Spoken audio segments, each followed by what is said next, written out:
আগুন। অল্পের জন্য বড় দুর্ঘটনা এড়ানো গেল। শান্তির বাজার অগ্নি নির্বাপক দপ্তরের প্রচেষ্টায় আগুন নিয়ন্ত্রণে আনা সম্ভব হয়েছে।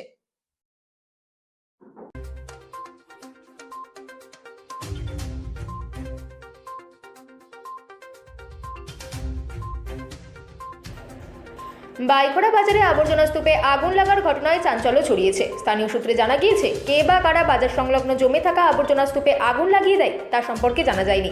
আগুন দ্রুত ছড়িয়ে পড়ায় আশপাশের কয়েকটি দোকান ক্ষতিগ্রস্ত হওয়ায় আশঙ্কা দেখা দেয়। শান্তির বাজার অগ্নি নির্বাপক দপ্তরের কর্মীরা দ্রুত ঘটনাস্থলে পৌঁছে আগুন নিয়ন্ত্রণে আনেন। স্থানীয় ব্যবসায়ীরা বাজার এলাকায় নিয়মিত আবর্জনা পরিষ্কার ও নজরদারি বাড়ানোর দাবি জানিয়েছেন। Bureau report, রাতদিন news network.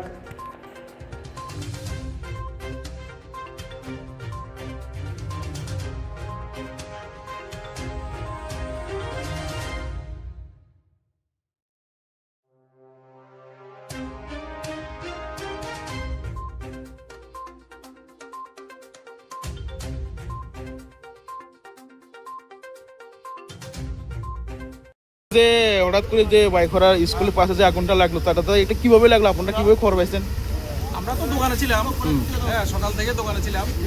তারপরে আধা ঘন্টা পরে দেখি ধোঁয়া উঠতে আছে, অনেক ধোঁয়া উঠতে আছে। এরা আবর্জনা ছিল অনেক, স্কুল থেকেও আবর্জনা ফেলায়, প্লাস পার্শ্ববর্তী যে দোকানগুলি আছে দোকান থেকেও অনেকে আবর্জনা এখানে জমা করে। যার ধরুন আবর্জনাতে আগুন কে বা কারা লাগাইছে আমরা তো দেখছি না। তারপরে আগুন ধাউ ধাউ করে উঠতে আমাদের দোকানের পেছনের অংশে মোটামুটি প্রায় চলে আসছিল। তখন ফায়ার সার্ভিস কল করলাম, ফায়ার সার্ভিস আইলো, আগুন মোটামুটি একটা নিয়ন্ত্রণে আইছে। এমনি আপনারা কয়টার সময় এটা দেখছেন? এটা তো এক ঘন্টা আগে। তখন আমরা নিজেরা জল টল একটু মাইরা চেষ্টা করছি, কিন্তু তখন এটা আয়ত্তরা মানে বাইরে চলে গেছে।